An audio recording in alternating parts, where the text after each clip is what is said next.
बच्चे का जन्म कैसे होता है, ये सवाल हर महिला के मन में आता है, खास तौर पर उन महिलाओं के मन में जो पहली बार मां बनने वाली होती है। नॉर्मल डिलीवरी एक नेचुरल डिलीवरी की प्रक्रिया है जिसमें महिला अपने योनि मार्ग से शिशु को जन्म देती है। इस डिलीवरी में कोई भी ऑपरेशन नहीं किया जाता, बिल्कुल नेचुरल तरीके से बच्चे को जन्म दिया जाता है। यदि महिला को मेडिकल समस्या ना हो तो उसे बड़े आराम से नॉर्मल डिलीवरी हो सकती है। नॉर्मल डिलीवरी कैसे होती है, इस बारे में हर महिला को जानना जरूरी है। आज के युग में बहुत सी महिलाएं नॉर्मल डिलीवरी के नाम से डरती हैं और घबराती हैं, इसलिए जरूरी है कि हम जाने कि आखिर नॉर्मल डिलीवरी में होता क्या है, इसमें कौन से जोखिम होते हैं, क्या सच में इसमें कोई खतरे वाली बात होती है, नॉर्मल डिलीवरी में कितना समय लगता है। आज इस वीडियो में हम इन्हीं सारे सवालों के जवाब जानने की कोशिश करेंगे। चलिए शुरू करते हैं वीडियो। अगर आप पहली बार मां बनने वाली हैं तो नॉर्मल डिलीवरी में तकरीबन 7 से 8 घंटे का समय लगता है। वहीं अगर यह आपकी दूसरी डिलीवरी है तो डिलीवरी में कम समय लग सकता है। यह इस बात पर निर्भर करता है कि आपकी गर्भाशय ग्रीवा यानी कि आपकी सर्वैक्स कितनी फैली हुई है। नॉर्मल डिलीवरी में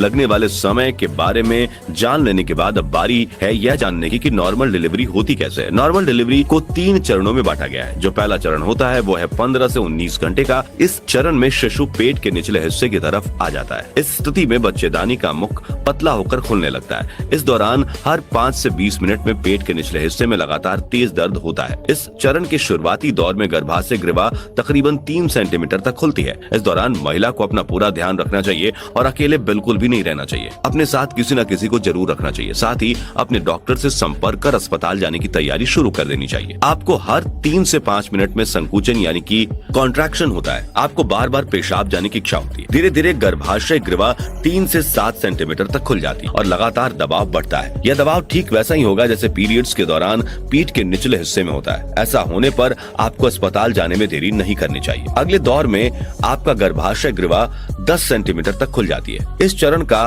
दर्द लंबे समय तक लगातार रहता है। इस दौरान बच्चेदानी से म्यूकस प्लाक बाहर निकल जाता है जिससे लाल या भूरे रंग का डिस्चार्ज हो सकता है। इसके साथ ही बच्चे के चारों तरफ जो पानी होता है वो भी बाहर आ जाता है। नॉर्मल डिलीवरी के दूसरे चरण में शिशु गर्भाशय से बाहर निकलने लगता है। इसमें गर्भाशय ग्रीवा फैलने लगती है और संकुचन बहुत तेज होता है और लंबे समय तक चलता है। हर 3 से 4 मिनट में होने वाला यह संकुचन 45 से 60 सेकंड तक हो सकता है, लेकिन कभी कभी ये समय बढ़कर 1.5 मिनट या उससे ज्यादा भी हो सकता है। ये दर्द तेज होता है, ऐसे में महिला को जोर लगाते रहना चाहिए। शिशु के बाहर निकलने की प्रक्रिया 3 से 5 घंटे तक चलती है। ये चरण 20 मिनट से 2 घंटे तक रह सकता है। नॉर्मल डिलीवरी में बच्चे का चेहरा मां की पीठ की ओर होता है। गर्भाशय का निचला हिस्सा धीरे धीरे ज्यादा खुलने लगता है।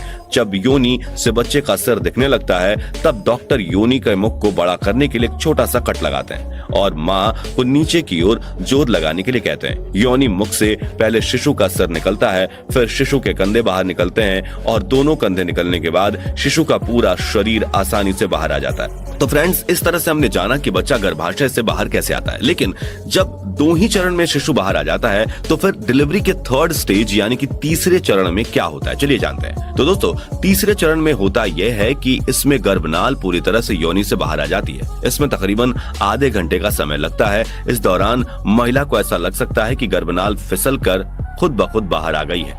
लेकिन गर्भनाल होती क्या है? तो दोस्तों, गर्भनाल एक ऐसी नली है जो माँ और बच्चे को जोड़ती है। इस नाल के जरिए माँ जो कुछ भी खाती है उसका पोषण बच्चे को मिलता है। डिलीवरी के बाद गर्भनाल को महिला के शरीर से निकाल दिया जाता है। गर्भनाल का निकलना बहुत जरूरी होता है क्योंकि यदि नाल महिला के शरीर में रह जाए तो वह इन्फेक्शन का शिकार हो सकती है। दोस्तों, यदि पहले से ही अंदाजा हो जाए कि डिलीवरी नॉर्मल होने के चांसेस हैं या नहीं तो कितना अच्छा होगा, है ना? तो आपको बता दें कि कुछ ऐसे लक्षण होते हैं जिससे पता लग सकता है कि महिला को नॉर्मल डिलीवरी होगी या नहीं।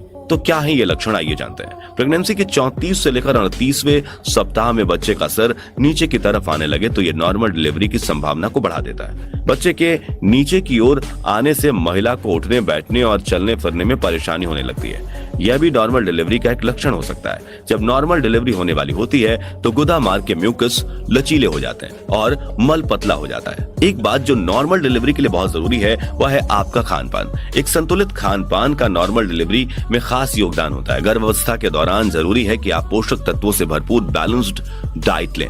विटामिन सी युक्त चीजें जैसे कि संतरा और नींबू को अपने डाइट में शामिल करें। इसके अलावा कैल्शियम युक्त भोजन पर भी खासा ध्यान दें। डॉक्टर की निगरानी में रहकर महिला कैल्शियम की गोलियों को भी ले सकती है। शरीर में खून की कमी ना हो इसके लिए महिला को आयरन युक्त चीजें ज्यादा से ज्यादा भोजन में शामिल करनी चाहिए। तो